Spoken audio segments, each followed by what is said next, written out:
You have landed at the Victorian centre of Kempley in northwest Gloucestershire. The 12th century St Mary's Church and its vicarage is a mile to the north on the Kempley Brook, in an area prone to flooding. Frederick Lygon, 6th Earl Beauchamp, became Lord of the Manor in 1866 and championed the established church in the village. Concern at declining attendances at St Mary's led to occasional evening prayers and religious meetings being held in the new schoolroom the Earl had built in 1866.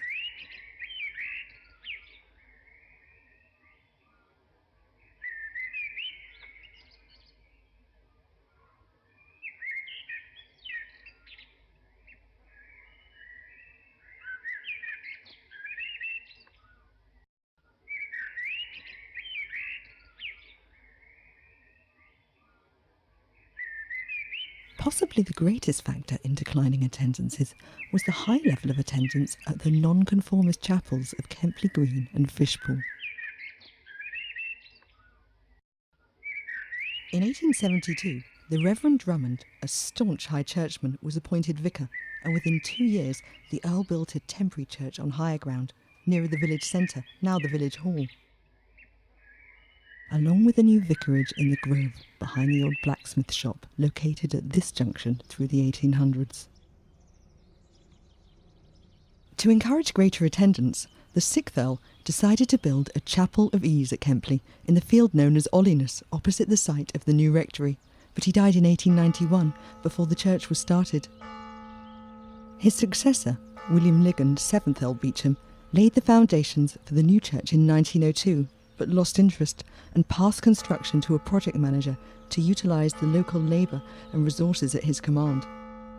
The building he subsequently commissioned was later described by Poet Laureate Sir John Betjeman as a mini-cathedral of the arts and crafts movement.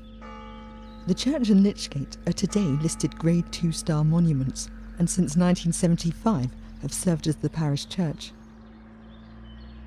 An essential element of the early 20th century arts and craft movement was to construct using local materials, local craftsmen, designs with a simple and honest aesthetic. The movement took its craft ethic from the works of John Ruskin, notably his books, The Nature of Gothic and The Seven Lamps of Architecture. It took its cooperative structure from the socialism of William Morris.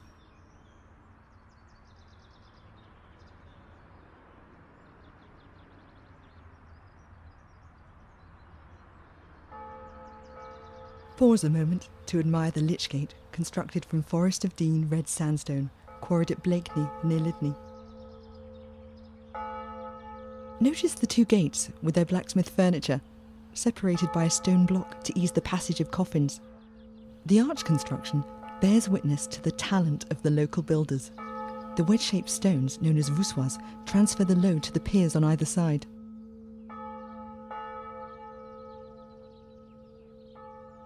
The church has the appearance of a modest tithe barn, with no transept, just a simple rectangle. The Earl determined the shape by laying out the foundations. However, he handed on the responsibility for the superstructure to the youthful Randall Wells, who in 1902 had been working on construction of Brockhampton Church, some 5 miles north on the River Wye. Randall was contracted to the venerated arts and crafts architect and theorist W.R. Letherby. Wells was given fewer than 10 drawings to complete the construction. Many of the details we see here in Kempley are therefore taken from ideas tried at Brockhampton, which construction had a considerably larger budget. The architectural design of the church is rather unusual, not least because there's no window in the east wall behind the altar. One requirement of the Earl was for an external stone relief to provide a roadside shrine, essentially a stopping-off place for passers-by. The relief depicts the crucifixion scene with Christ, St Mary and St John with doves of peace in flight. Note the stone hopper and the lead downpipe draining the roof valley. Returning to the north elevation, note the stone buttresses.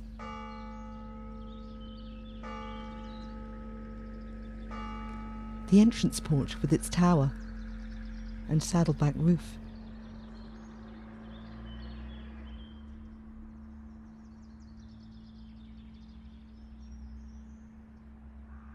Originally, St Edwards had a stone-tiled roof, which was quickly replaced by clay pantiles due to the excessive weight of the stone. The deep parapets at each gable seem to suggest that Wells may have considered installing a thatched roof, as at Brockhampton Church. The church was constructed by local men, working under the supervision of a local carpenter, Walter James. All ironwork, nails, hinges and bracing were made by the village blacksmith, George Smallman. The church has 3 stone relief designs, drawn in situ by Wells, but largely executed by the foreman carpenter James, a man with no previous experience of sculpting in stone. Here we see the carved panel of Christ the Peacemaker, quoting Matthew 5, the Sermon on the Mount. "Blessed are the peacemakers, for they shall be called sons of God." Christ's wisdom here is first pure, then peaceable. The blessed ones are pure toward God and peaceable toward men. Note the fine detail and wonder how this humble carpenter managed to get the perspective so perfect for viewing from ground level. The toes, peeping through the sandals, give a poignant human dimension to the majesty of the figure. And now we enter the nave. The church is dedicated to St Edward the Confessor. He reigned 1042 to 1066, the last Saxon king, succeeded for a few months only by Harold. He's known as a man of great prayer, hailed throughout his life as gentle and loyal, generous to the poor, giving 1/10 of his income to the church. Canonised in 1161, a confessor suggests he suffered for his faith, but one step short of martyrdom. Edward also founded Westminster Abbey. The church consists essentially of a continuous single nave and chancel. The high-pitched roof is held on heavy scissor beam roof trusses. Note the grapevine trails painted on the rood beam. The timbers come from oaks felled on the Earl's Stonehouse farm in the north of the village. On the north side of the nave is the Lady Chapel and vestry. The arts and crafts, joinery and fittings throughout the interior are by renowned Cotswold designers, the Barnsley brothers, Ernest Jimpson and Charles Ashby. All were involved with William Morris and the Society for the Protection of Ancient Buildings, which Morris founded. The pews are exemplary of the period, handmade with the joints and tenons exposing their form and function, and were built by the Gloucester Joinery Company.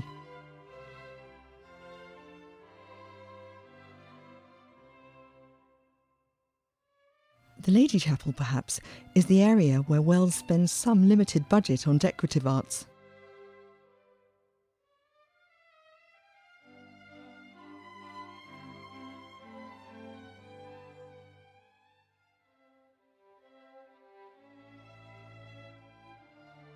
The framing of the windows to the outside is simple yet pleasing.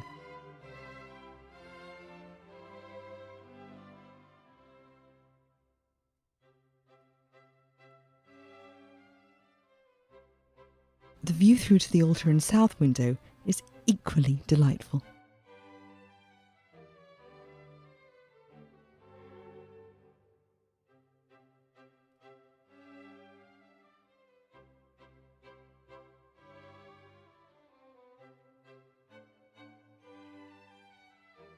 A moulded stone frieze of apples and pears, a significant local crop, leads up to an unusual concrete barrel vault ceiling, again a feature borrowed from Brockhampton, where we know Letherby did not reinforce his vaults, so it's probable that neither did Wells here.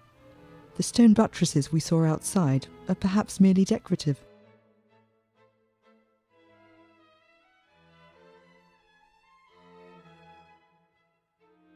The boldest expression of country vernacular is reserved for the rood beam. Wells, and reportedly his invited friends, set to the truss, carving rustic decoration, tendrils of fruit and leaves with chamfered arises, all stained and brightly coloured. Do the figures remind you of something? Yes, you're right, they look like ship's figureheads, carved in pine, commissioned from David Gibbs in London, the last carver of ship's figureheads.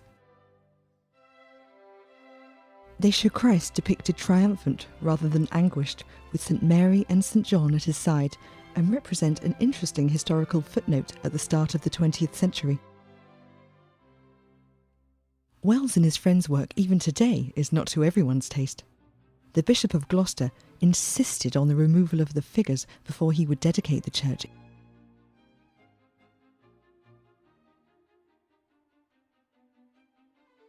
Finally, as we turn to leave this extraordinary building, the west window, known affectionately as the jam-tart window, is a diagonal grid, constructed from lozenges of cut stone and filled with leaded lights made by W. Smith of London using old Dutch glass, all held in a wrought iron casement. The diamond windows open on their vertical axis.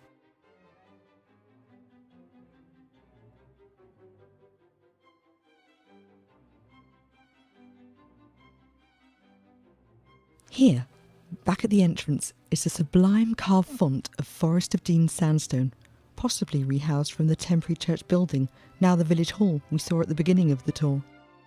The font is the entry point of baptism, and on the top is the visitor's book. If you've enjoyed your visit to St Edward's Church and would like to sign our virtual visitor's book, or you'd simply like to explore further, just click on the links below.